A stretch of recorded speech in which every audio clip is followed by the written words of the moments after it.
Bismillahirrahmanirrahim. Assalamu alaikum. Welcome back my YouTube family. Welcome back my another new video. So कैसी है मेरी प्यारी प्यारी YouTube family? होप सो आप ठीक होंगे, खैरियत से होंगे। इट्स मी अना मसद और आप देख रहे हैं मेरा YouTube चैनल अना मसदुल्लाह।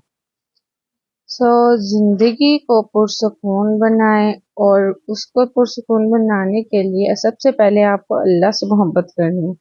मैंने अल्लाह से इस कदर मोहब्बत किया कि उसने मुझ पर आने वाली हर मुसीबत को आसान कर दिया और उसने मुझे हर मामले में राजी कर दिया। अल्लाह ताला से इस मोहब्बत के साथ अब मुझे इस बात की कोई परवाह नहीं कि मेरी सुबह शाम किस हाल में होती है, क्योंकि अल्लाह ताला से मोहब्बत के बाद मेरी सुबह शाम यकीन माने सुकून पुरसुकून वाली ज़िंदगी होती है। किसी किस्म की टेंशन नहीं, एंग्जाइटी नहीं, डिप्रेशन नहीं।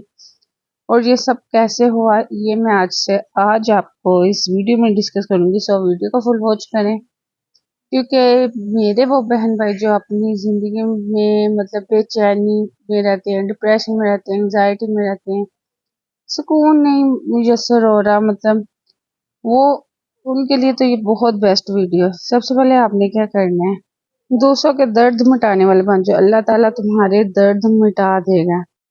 अपनी ज़िंदगी में खुश रहने के लिए चंद छोटे छोटे अस्कार शुरू करें, क्योंकि ये हमारे गुनाह ही होते हैं जो हमें अल्लाह ताला से दूर करते जाते हैं और हमारे ज़िक्र अस्कार में दिल नहीं करता, नमाज पढ़ने का दिल नहीं करता, मतलब बेचैन भी हम रहते हैं और हम नमाज भी नहीं पढ़ते, ज़िक्र अस्कार नहीं करते और अल्लाह ताला से दूर होते जाते हैं। तो अल्लाह ताला फिर ऐसे बंदे के साथ नहीं देता, अल्लाह ताला की हेल्प भी नहीं ऐसे बंदे के साथ होती।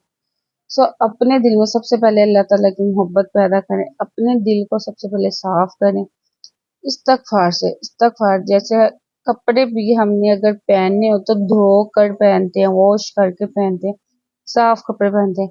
इसी तरह अपने दिल को साफ करें इस्तगफार को अपना डेली पढ़ने का मामूल बनाएं 100 टाइम्स, जैसे कि हमारे प्यारे नबी ने सल्लल्लाहु अलैहि वसल्लम ने फरमाया कि जब भी मेरे दिल पर गुबार छा जाता है तो मैं 100 टाइम इस्तगफार पढ़ता हूँ। इसके अलावा आपका जो फेवरेट इज़कार है, इज़कार तो बहुत ज़्यादा, सुभान अल्लाह, अल्हम्दुलिल्लाह, अल्लाहु अकबर, तो बहुत ज़्यादा इज़कार हैं और सबकी अपनी अपनी फजीलत है। तो चंद एक इनमें से कोई इज़कार चुने और इसको डेली रूटीन का हिस्सा बनाए तो यकीन माने आपकी ज़िंदगी में बहुत सी पॉजिटिविटी आना लग जाएगी। और इसके अलावा दरूद का दामन हाथ से मत छोड़ें। डेली बेस पर जितना हो सके सबसे छोटा दरूद पढ़ सकते हैं, सल्लल्लाहु अलैहि वसल्लम दरूद पढ़ें, लेकिन ऑथेंटिक पढ़ें और इससे आपकी ज़िंदगी में बड़ी ज़्यादा चेंजिंग आएंगी। और ये चेंजिंग आपकी तब ही आएंगी जब आप दिल से अस्कार पढ़ेंगे और 5 वक्त की नमाजों की पाबंदी करेंगे। बस यही थी मेरी वीडियो। अल्लाह हाफिज।